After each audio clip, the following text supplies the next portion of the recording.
Good morning, students. Today we are going to study chapter number 8, Framing of Constitution and its Features. Let us try to understand the meaning of the word constitution. It has been derived from the word to constitute, means to frame, to prepare. In earlier time, to protect himself, men started to form small groups and choose one leader, and the leader was given the responsibility to protect the group. In return, the leader also asked the people to follow some do's and don'ts, and if they followed it, it was very easy for the leader to protect them. And this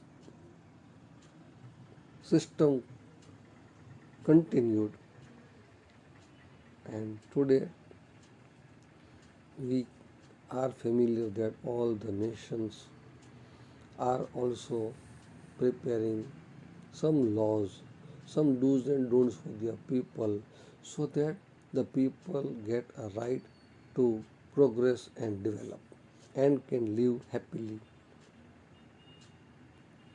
So, this set of rules, which is designed to govern a country's regime, is known as constitution. I hope you will be clear with the meaning of the word constitution. Now we come to the next point, that what is its importance. This constitution becomes a basic as well as the most important document. The laws of the country are based on the constitution, keeping in mind the geographical diversities, the languages spoken, the religions followed. All these things are kept into consideration before preparing a constitution. The country's constitution and the constitutional laws should be subject to relevant provisions. So there should be some provision so that the person can keep his point and he can prove that whether he is guilty or he has not committed any crime or he has not become unconstitutional. The constitution is superior to all the laws of the country.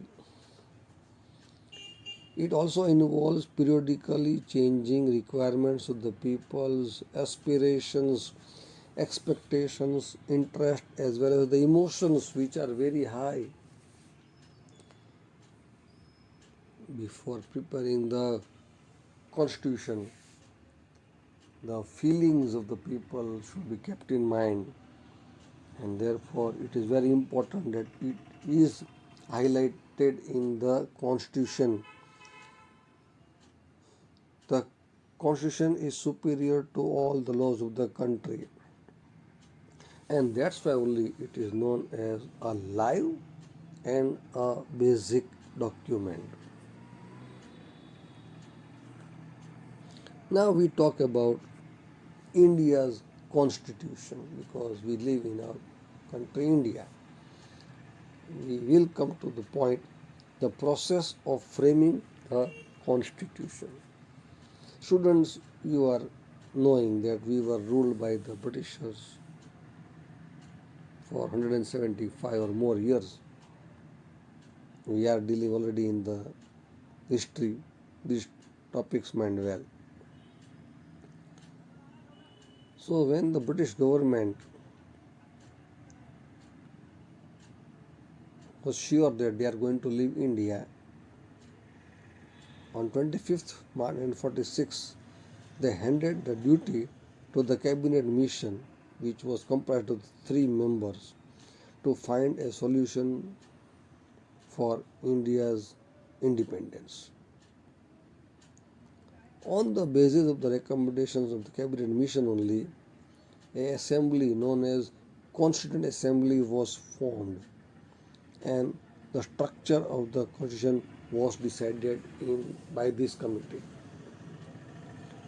Britishers were sure that they will be leaving India, and so they asked the leaders that by you decide what type of government you want in your country, and for this you will have to prepare the constitution.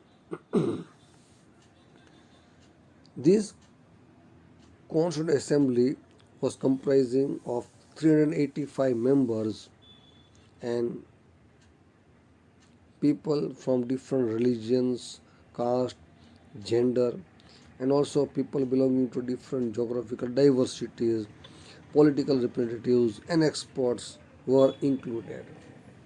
Let us try to become familiar with some of the names. Please underline them. Jawaharlal Nehru, Sardar Vallabhbhai Patel, Maulana Abdul Kalam Azad, Shyam Prasad Mukherjee, H.P. Modi, H.V. Kamath, Frank Anthony, Kanhayalal Munshi, Krishna Swami Iyer, Baldev Singh, and even the women's were given representation, including Sarojini Naidu, Vijayalakshmi Pandit, etc. Dr. Rajendra Prasad was the president of the Constituent Assembly. Please underline. And also underline a committee which was appointed to draft the constitution, and the chairperson of that was Dr. Bhim Rao Ambedkar. So in this way, a committee was formed comprising of so many members, and it was not an easy task, but still because we were decided,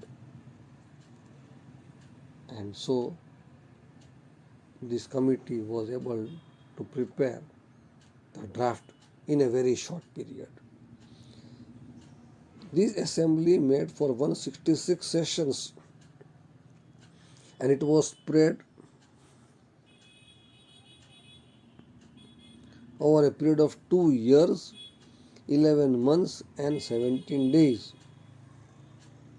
The members of the assembly discussed threadbare each and every important point, each and every important detail, and then this committee was ready with the Indian Constitution. After studying, after going through the different constitutions, different countries, what is prevailing over there and what should be prevailing in our country, keeping in mind all these things, then they were able to prepare the constitution. In this constitution, there are 295 articles and 8 appendices. After amendments with 395 articles and 9 appendices, the constitution was framed on 26 November 1949. It was unanimously passed in the Constituent Assembly. So, in the year 1949, we were ready with our constitution. At this juncture, let me try to make it very clear, students, that India received independence on 15th of August. But the Indian National Congress, which met at Lahore in the year 1929, decided to celebrate 26 January as Independence Day. And so from 1930 onwards, we were celebrating 26 January as our Independence Day. But unfortunately, we became independent on 15th of August. To maintain the dignity and status of this 26 January date, we decided to implement our constitution on 26 January and declared as a Republic Day. So, on 26 January 1950, the Constitution of India came into existence and India was declared a republic nation. Thereafter, every year on 26 January, we are celebrating Republic Day with national fervor. In the Indian Constitution, we have four lions as the national emblem, and our national slogan is Satyamev Jayate, truth always wins. In this Constitution, there are provisions for citizenship, for rights and duties of the people, directive principles of the state policy, union-state relations, elections and emergency provisions. So all the provisions are mentioned very clearly, and that's why only we can say that Constitution of India is the most detailed and elaborated national document. What is preamble? What is preamble?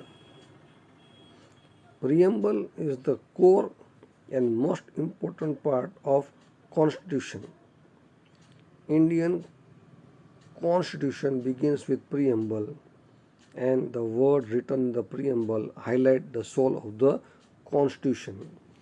To understand the word preamble, students, let us try to become familiar that if you are interested to buy a story book, now you cannot decide that what is the content in the book immediately, whether you will be liking that book or not.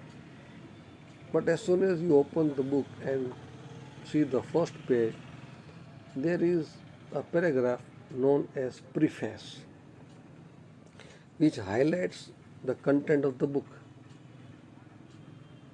Also in your textbook you will see that you have a preface paragraph which makes very clear that what does the book contain. So we become familiar that what is the story of the book in short, whether we will like it or no. Same way, the preamble also is the soul of the Constitution. It makes very clear that what is discussed in detail in the Constitution. So, switch on to next page. The words inscribed in the preamble are as follows.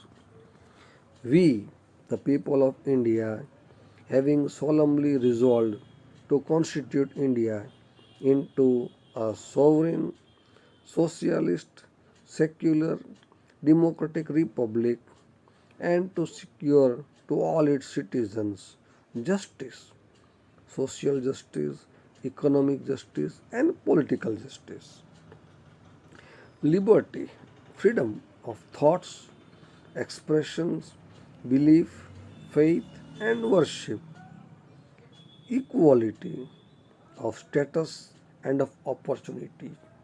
Every Indian person will be given equal status in each and every terms. And we hereby promote among all the people fraternity, brotherhood, assuring the dignity of the individual and the unity and integrity of the nation. In our Constituent Assembly, this 26th day of November 1949, do hereby adopt and enact and give to ourselves this Constitution. Turn to the next page. This preamble remained unchanged till 1976. But in that year, 1976, some amendments were made and the words like socialist, secular, unity and integrity of the nations were added. The preamble verbalizes very clearly the fundamental objectives of the Constitution, its aims, its ideals and its principles. Therefore, only the preamble straight away, directly gives the clear insight that we will be having the rule of welfare.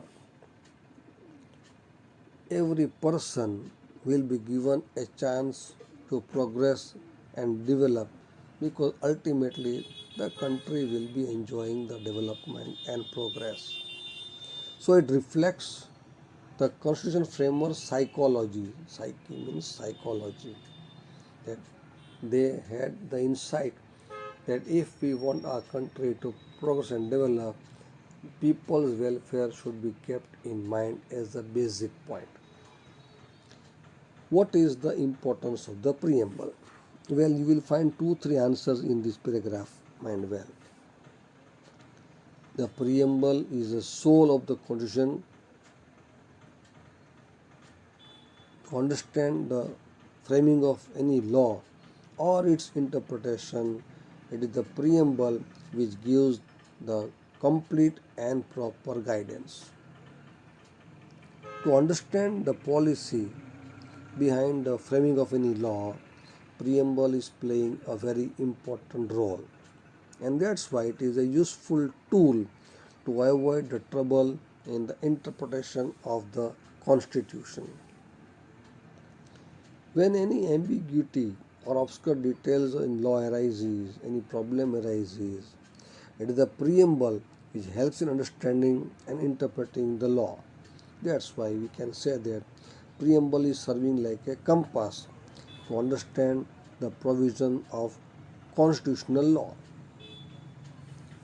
Preamble is also nation's unity, integrity, and is the standard crust of brotherhood among all the citizens who want to follow or who have noble sentiments and ideals. So we can say that our preamble is backed by high ideals as well as goals. Pillar of the preamble. There are three pillars, main pillars of the preamble, that is democracy, socialistic, and secularism. Democracy word is derived from the Greek word demos, which means people, and kratos, which means power. So when there is people's power in the country, that country can be called a democratic country.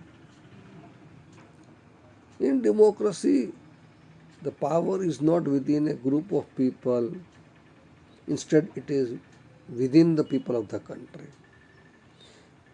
Democratic state administration is an arrangement where there is equal justice for all the people in different fields like social, economical, and political, and they enjoy the equal rights of participation.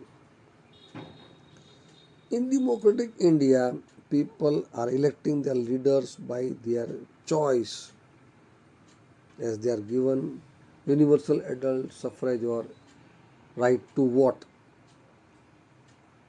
And thereafter, the person assumes the post of prime minister and his or her cabinet.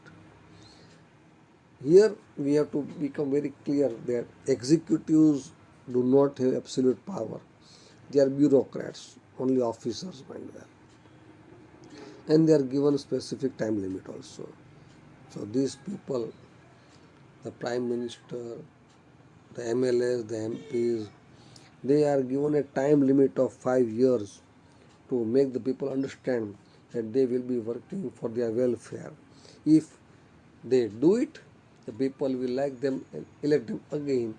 But if they don't like, then the next term new persons will be given a chance. Democracy, that's why means by the people, for the people, and of the people. Ministerial powers in India are not acquired hereditary. Every elected government has a term of 5 years. In these 5 years, it has to prove that they are working for the people's welfare. And that's why only because they work under the principle of constitution, they are known as responsible government. The democratic government is based on liberty, equality, and feeling of fraternity, and continuously work to achieve these goals. The constitution is disseminating the power to people to cast their vote according to their free will. People are free. They can select, they can elect any person according to their wish and will, and thereby it instills a confidence in the constitution that we will be selecting only the right person and he will be doing the welfare work for the people. The Constitution of India, come to next page,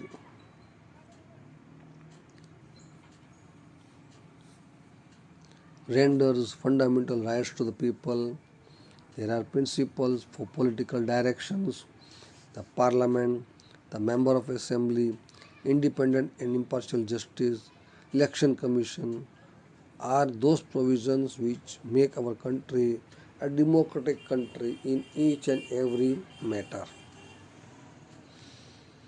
Adult suffrage, which means the citizens above 18 years of age can cast his or her vote according to his choice without any discrimination of the caste, creed, and religion, language, gender, education, income, or even birthplace.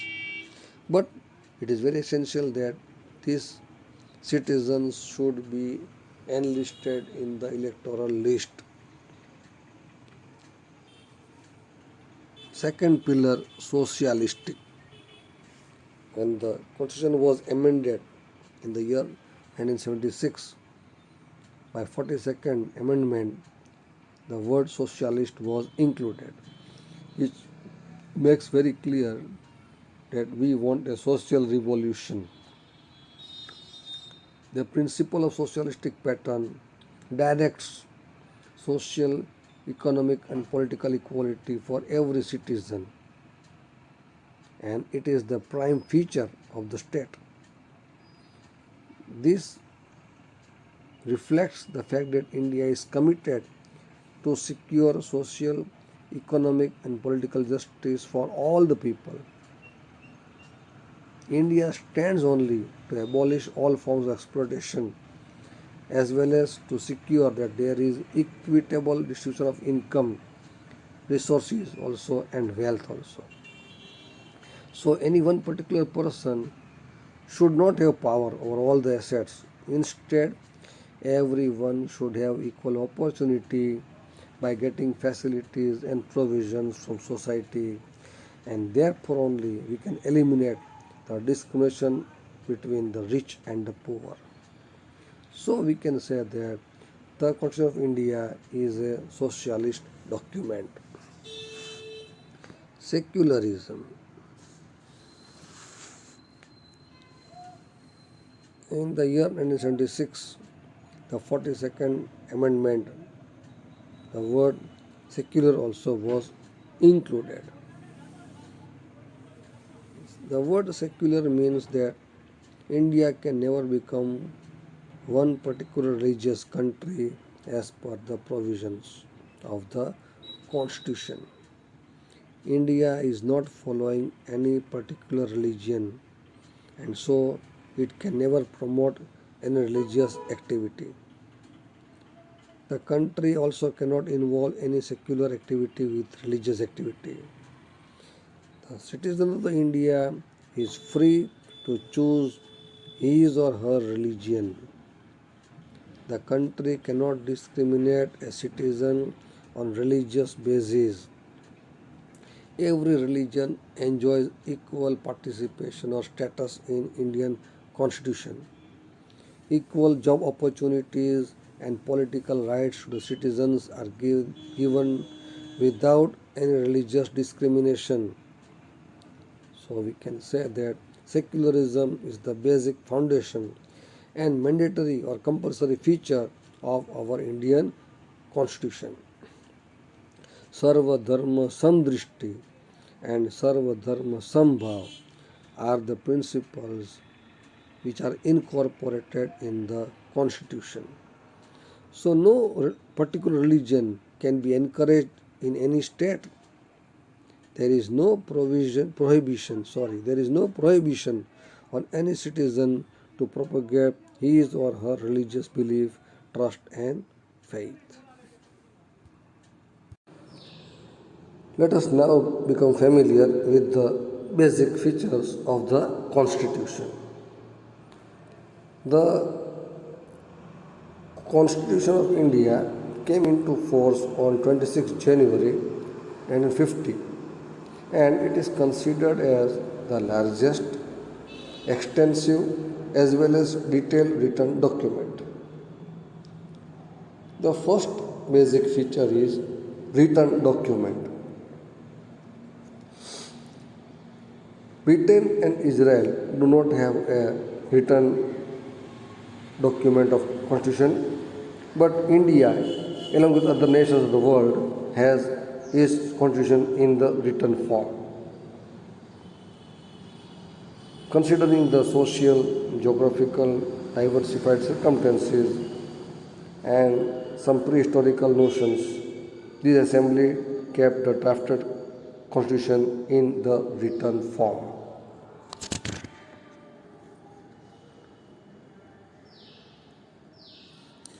Second point, size of the constitution.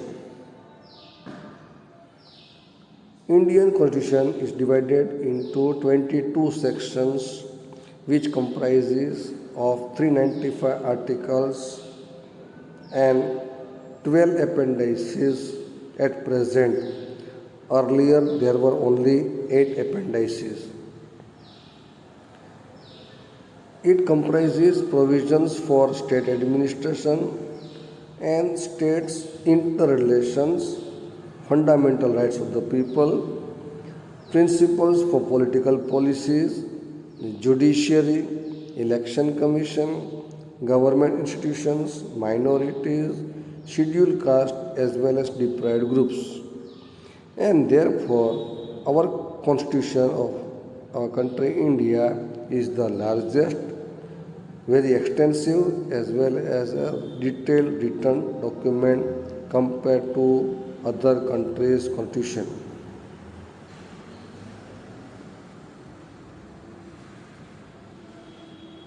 Third point, single citizenship. In a country like America, people are granted dual or double citizenship. One for United States of America and other the state they belong. Though in our country India, we also have divided the country into different states, but the citizens of India, irrespective of any region or state, are granted only one single citizenship. Only the citizens of Jammu and Kashmir have dual citizenship, one for India and another for state of Jammu and Kashmir.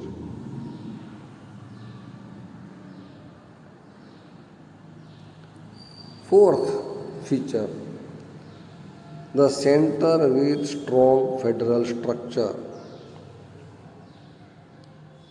Well, India is a union of states and there is nowhere any reference made of the word federal in the constitution. Union of states is the sentence which is used for India. By the use of the word union, a permanent and irreversible relationship between the central and its component state is indicated. India is a union of states and no state has a right to secede. It means to go against it. No state can become separated. So India is a union of states, yet there are some elements of the federal government also. In Indian Federation, we have two sets of government, the union or the central government as well as the state government. And it has been very clearly mentioned about the working and functioning of both the kind of government in a restrictive manner. The Constitution demarcates the powers of the central government and the state government into different list of subjects.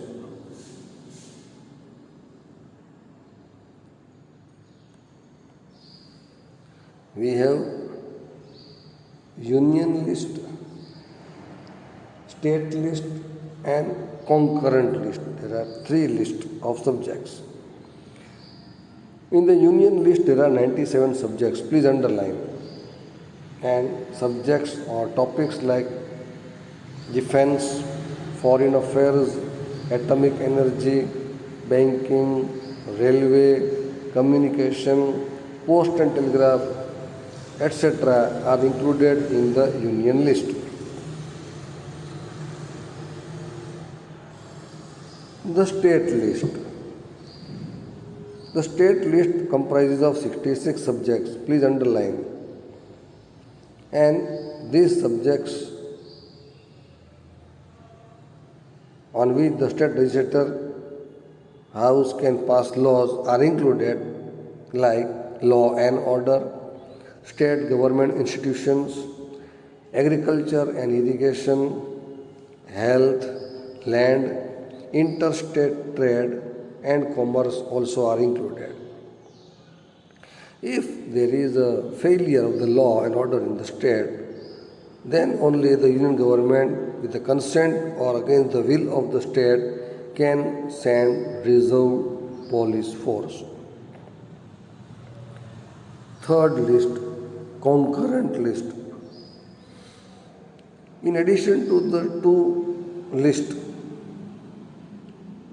that is the union list and the state list, the Constitution provides also a third list, which is known as concurrent list, which consists the subjects which are of common concern for both the central government and the state government. The central government and the state government both can pass laws on these subjects, and there are 47 subjects. Please underline. The subjects include like criminal and civil procedure, marriage and divorce, education, economic planning, trade union, etc. Go to the next page. Residuary powers. Well, the subjects which are not specified neither in the union list or the state list, they are included in the residuary powers, where the matters are not included in division of power, they are known as residuary powers. And the central government is given the power to legislate or pass the laws on these residuary subjects. The final distribution of resources is done between the union government and the state government. Excise and custom, export import, income tax, all these major taxes are decided by the central government, whereas sales tax, revenue tax, entertainment tax, educational tax, which are having meager or low or less financial resources, are decided by the state government.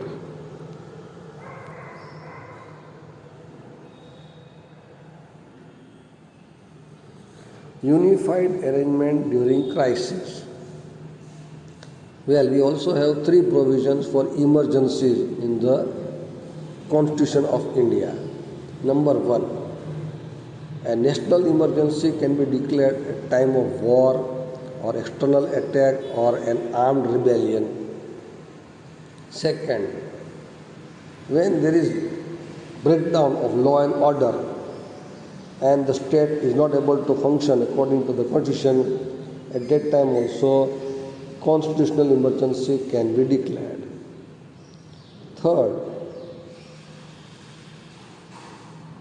due to increase in the prices, if there is monetary value erosion at that time, then also financial emergency is declared.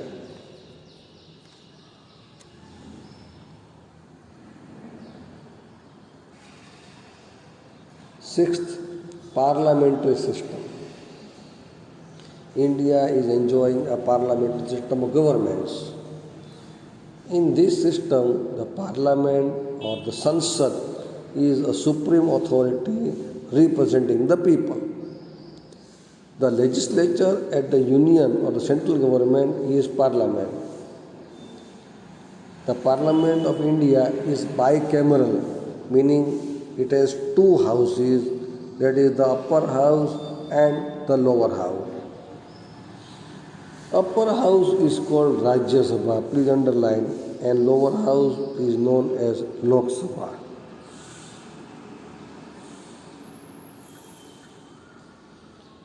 Though the government is carried on in the name of the President of India at the Union and by the governor in the state, actual administration is carried out by the Council of Ministers headed by the Prime Minister at central government and by Chief Minister in the state.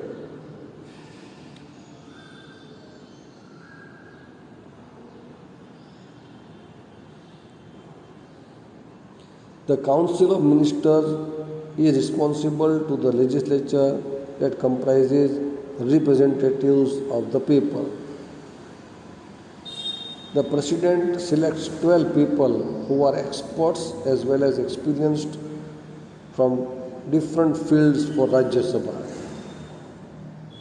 Rajya Sabha is a permanent house in which one-third members retire every 2 years, the same number of members for election.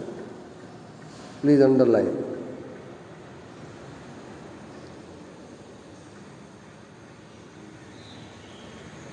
Thus, each member has 6 years of tenure in Rajya Sabha. The power of Rajya Sabha are less compared to the Lok Sabha, which is special, superior and decisive. Rajya Sabha cannot be completely dissolved. It is a permanent house because it does not dissolve permanently. Seventh point, independent and impartial judiciary. The Constitution has provided for the establishment of an independent and impartial judiciary. Every person who is a citizen of India should be able to get an impartial judgment or justice manual, and for that we have independent as well as impartial judiciary.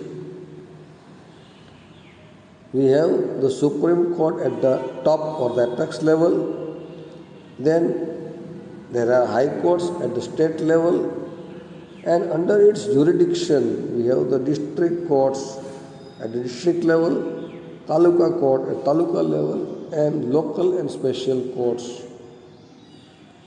The judgment given by the Supreme Court is binding to all the subordinate courts of the nation. No one can go against the judgment of Supreme Court. In case of conflict or problem between the union, that is the central government, and the state government, the matters relating to the constitution and interpretation of state, the final decision is remaining or vested with the Supreme Court. That's why the Supreme Court is also the protector as well as the guardian of the Constitution. Let us go to the next page. Point number 8. Amendments in Constitution. Amendments means change, or to make some addition or to remove something. Compared to other countries' constitution, India's constitution is dynamic. We can amend it as and when required. But there are provisions also for it, we can amend the Constitution in three ways. We can amend the Constitution in three different ways. Number one, amendments can be made by a simple majority of the members present in the House and voting in the Parliament. Number two, certain amendments which are special, they require a special majority. That is a two-third majority of the members present and voting in the House, it is Parliament. Third, concerning the union-state relations, the special majority, that is two-third majority, and the concurrence not less than 50% of the state legislature is also required.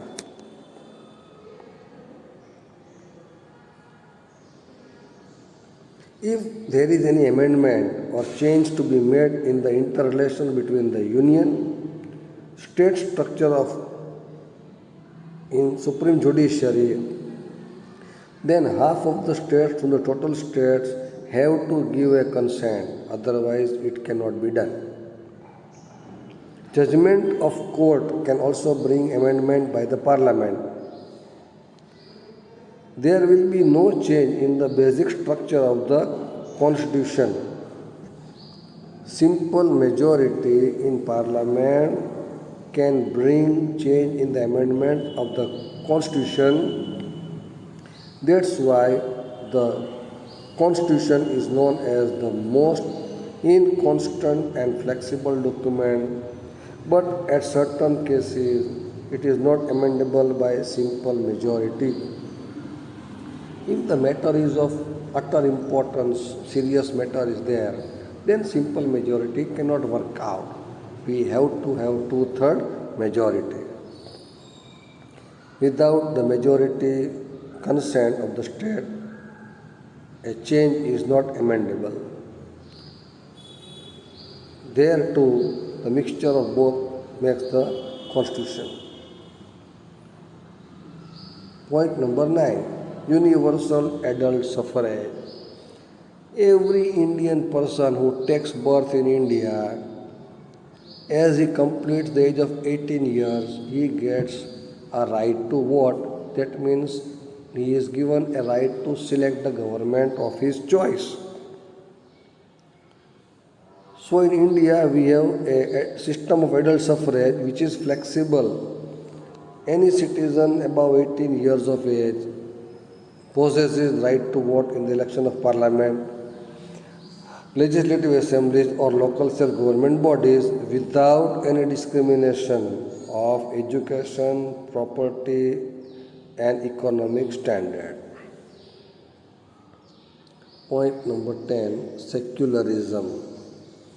India does not follow any religion of its own. All the world religions are given equal importance in the Constitution. That's why we say that in India we follow secularism.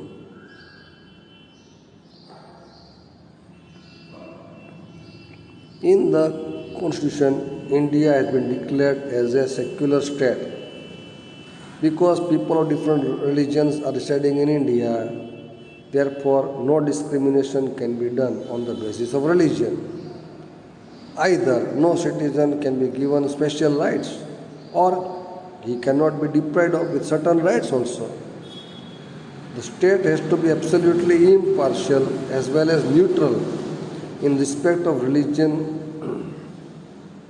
Secular state can offer proper or equal treatment towards all citizens. Secularism means that the state interferes in matters of religion or is biased to any specific religion. The state has to be secular and indifferent. That's why followers of every religion are free to follow and practice the religion of their own choice. Point number 11. Judicial review. It is a chief characteristic of the Indian Constitution Judicial review administers the working of the union and the state government within jurisdiction restricted area without disrespecting the powers of parliament. The constitution has made an effort to harmonize the principle of judicial review. Parliamentary amendment, external orders, ordinances, and judicial judgment are given for judicial review. If the court finds any indiscrepancy in the external orders, ordinances, or judicial judgment, it can be stopped by declaring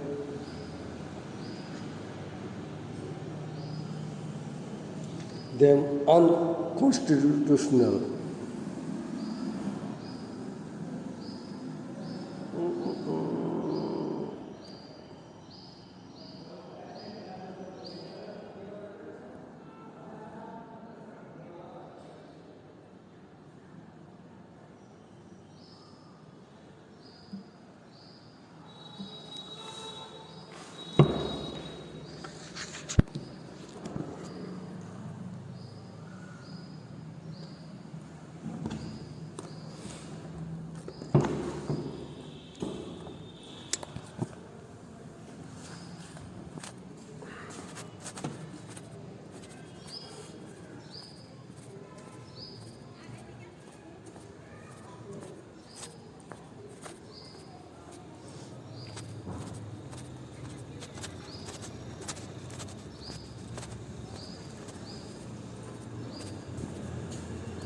કેમ ગયા સાહેબ આ અટકી ગયું યાર વચ્ચેથી યાર અને શું થયું યાર?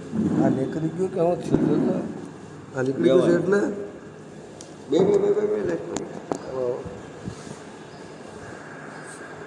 ઊભું કેમ રહી ગયું? અટકી ગયું.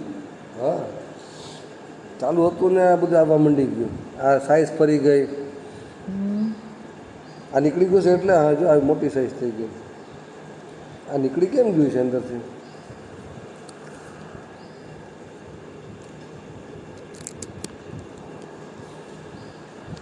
હવે ઓલું મેં ખીરું હશે આવી ગયું છે. આમાં જોયું આ શું છે? એ થાય છે રેકોર્ડિંગ ચાલુ જ છે. We can amend the constitution in 3 different ways. Number 1, amendments can be made by a simple majority of the members present in the house and voting in the parliament. Number 2, certain amendments which are special, they require a special majority, that is a 2/3 majority of the members present and voting in the house, it is parliament. Third, concerning the union state relations, the special majority, that is 2/3 majority, and the concurrence not less than 50% of the state legislature is also required.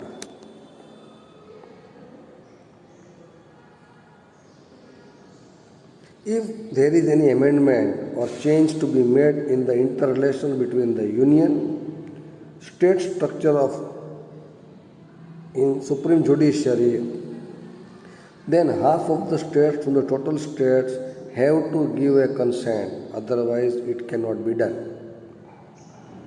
Judgment of court can also bring amendment by the parliament. There will be no change in the basic structure of the constitution. Simple majority in parliament can bring change in the amendment of the constitution. That's why the constitution is known as the most inconstant and flexible document, but at certain cases it is not amendable by a simple majority. If the matter is of utter importance, serious matter is there, then simple majority cannot work out. We have to have 2/3 majority. Without the majority consent of the state, a change is not amendable. There too, the mixture of both makes the constitution. Point number 9, universal adult suffrage. Every Indian person who takes birth in India, as he completes the age of 18 years, he gets a right to vote. That means he is given a right to select the government of his choice. So in India, we have a system of adult suffrage which is flexible.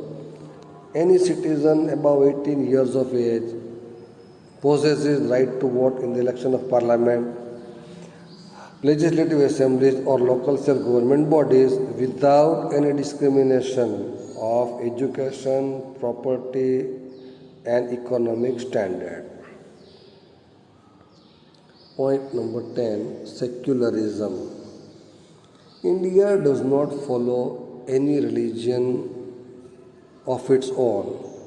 All the world religions are given equal importance in the constitution. That's why we say that in India we follow secularism.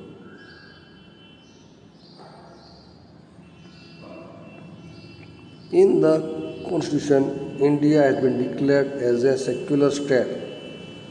Because people of different religions are residing in India, therefore no discrimination can be done on the basis of religion.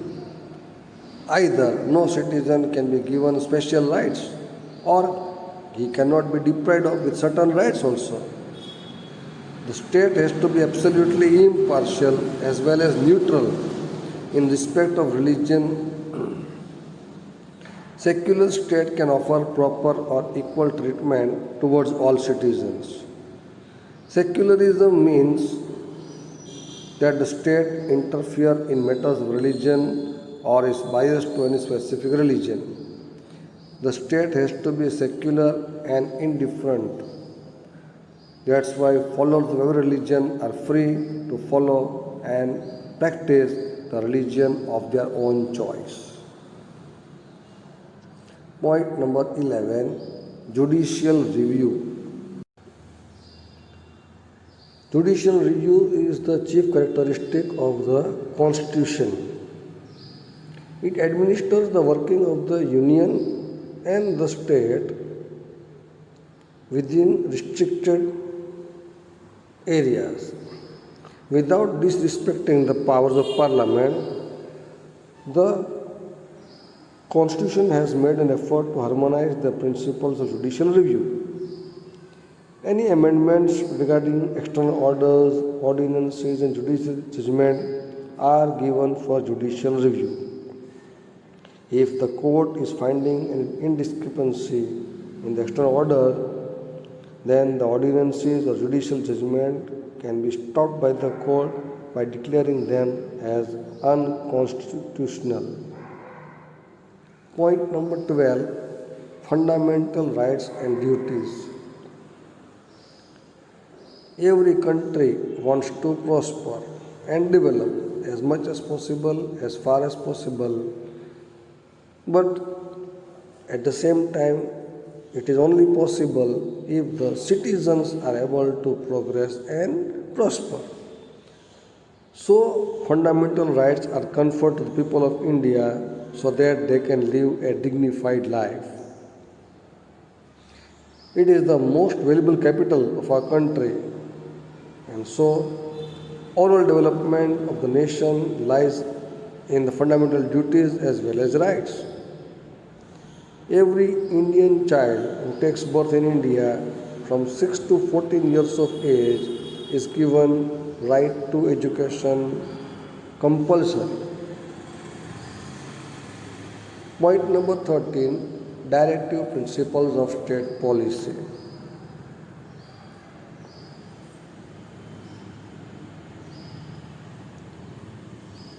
Protection of the people, security and welfare should be carried out by the state. We have to keep in our mind a future India. And for this, the state governments are given directive principles. These principles are providing directions for the state governance and policy making for future India, and that's why They are known as directive principles.